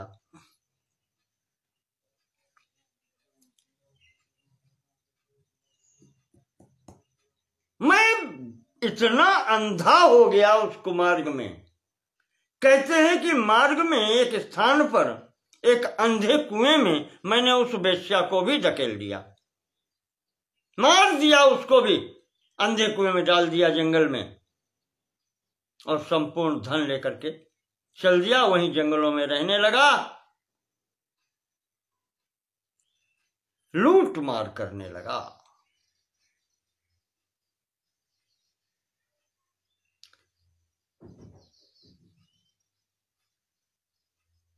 जाने कितने मैंने हत्याएं की हैं। वो कहता है कि ब्राह्मण, मैंने धन लोभे न भो विप्र, विप्र हत्या शतम कृतम। धन के लोभ में मैंने सैकड़ों ब्राह्मणों को मारा है, ब्रह्म हत्या मुझे लगी। और फिर क्षत्रिय वैश्य शूद्र की तो आप गणना ही नहीं कर सकते, कोई गणना नहीं है। ऐसी स्थिति में मैं रहता था, लूटमार करता था। एक दिन की बात, अब जब मदिरा पानी सब होने लगा तो मांसाहारी भी था, भोजन के लिए मांस लेने के लिए वन की ओर गया था। मेरा पैर उस झाड़ झंकार में कहीं सर्प के ऊपर पड़ गया, सर्प पर मेरा पैर पड़ा, उस सर्प ने मुझे काट लिया और मेरी मृत्यु हो गई। जब मेरी मृत्यु हुई तो यमदूत मुझे यमराज के यहां लेकर के पहुंचे। जाने कितने नरकों में मैं पड़ा रहा। मनवंतरम तो पतिता कुंभे पाके महाखले, कुंभे पाक नरक में एक मनवंतर वहां रहा। कल्पैकम तप्त सूर्मौ च महादुखम गतः खला। तप्त सूर्म नाम के, तप्त सूर्म नाम के नरक में एक कल्प तक मुझे रहना हुआ। इस कारण से इसके पश्चात 84 लाख योनियों में भटकता रहा, नरकों में भटकता रहा। सूअर का जन्म मुझे मिला पृथ्वी पर, ऊंट का जन्म मिला, और जाने कितने सैकड़ों जन्म मैंने इस प्रकार से पाए हैं। शूद्र जन्म पाया, इस पिशाच रूप में मैं हो गया। हाँ, पिशाचत्व जब मैंने प्राप्त किया अंतिम स्थिति में, तो एक शूद्र को, अपवित्र व्यक्ति को मैंने पकड़ा। वो द्वारिका गोवर्धन यात्रा के लिए जा रहा था। मैंने सोचा यहां तक जाएंगे, पर मैं वहां पहुंच नहीं पाया और वो वहां से निकाल दिया गया। उसके साथ ही मैं भी वहां से भाग करके आया, मैं वहां प्रवेश नहीं पा सका। आज उस स्थिति में कहते हैं कि मैंने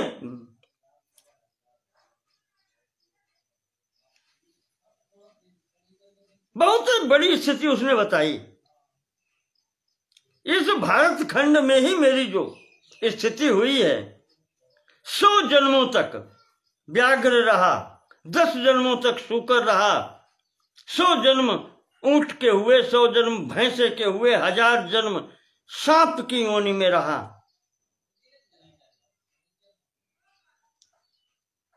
फिर मैं राक्षस हुआ। शूद्र के साथ में मैं वृंदावन में यमुना किनारे पहुंचा।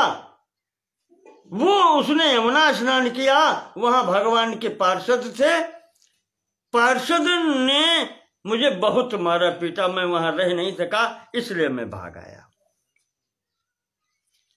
यहां पर रह रहा था। आज दैववश ब्राह्मण तुम मुझे प्राप्त हुए, मैं तुमको खाने ही दौड़ा था। और तुमने उस गोवर्धन शिला का मेरे ऊपर जो प्रहार कर दिया, ये तुम्हारी कृपा हुई, जिस कारण से ब्राह्मण मैं आज अपनी इस राक्षस योनि से मुक्ति पा गया।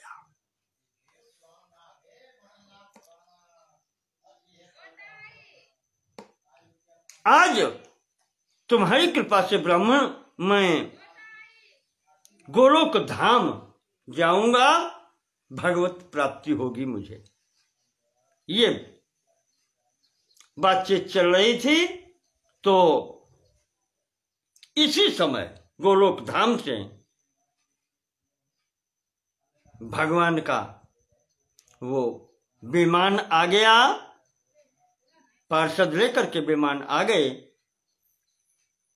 दोनों ने, वो सिद्ध जो असुर था उसने भी और इस ब्राह्मण ने भी उस विमान और पार्षदों को प्रणाम किया है।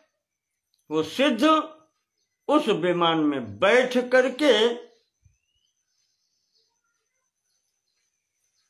गोलोक धाम को चला गया, और इधर ये ब्राह्मण जिसको सत्संग मिला था इस सिद्ध का, उसे अपनी स्थिति पता चली, तो वो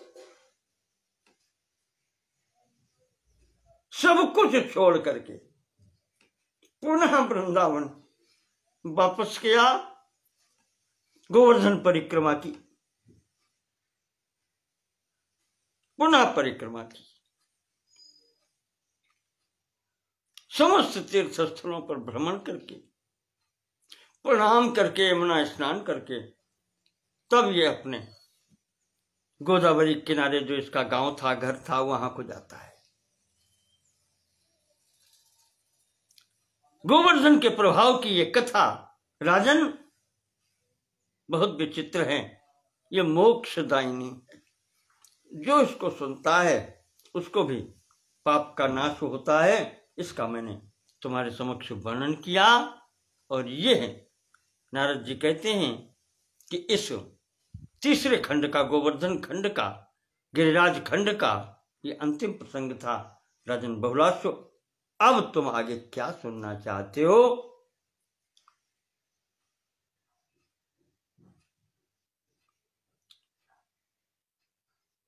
तो राजा बहुलास्व अब आगे जो प्रश्न करना चाहते हैं करेंगे, वो हम आपको दूसरे खंड में देंगे। आज का ये गिरिराज खंड का ये दूसरा और अंतिम खंड आपके सेवा में समर्पित किया। यहां पर ये गिरिराज खंड पूर्ण होता है। इसके आगे माधुर्य खंड की कथा है, उसे आप सुनेंगे तो आपको बहुत आनंद आएगा। वहां पर समस्त गोपियों का परिचय दिया है। थोड़ा सा मैं आपको इशारा मत यही बताता हूं। गोपियां कौन हैं, कैसी हैं, कहां से आई हैं और क्या उनकी स्थिति है, वो माधुर्य खंड में बात करेंगे। राजा बहुलास्व प्रश्न करेंगे, नारद जी उत्तर देंगे। तो आज का प्रसंग यहीं पर श्री राधा कृष्णार्पणमस्तु। त्वदीयं वस्तु गोविंद तुभ्यमेव समर्पये। आपकी वस्तु आपके ही लिए समर्पित है, बस और क्या चाहिए। आज का प्रसंग स्थिति वाणी को विराम यहीं देते हैं। नमो नमः सर्वेषां कृते धन्यवादा।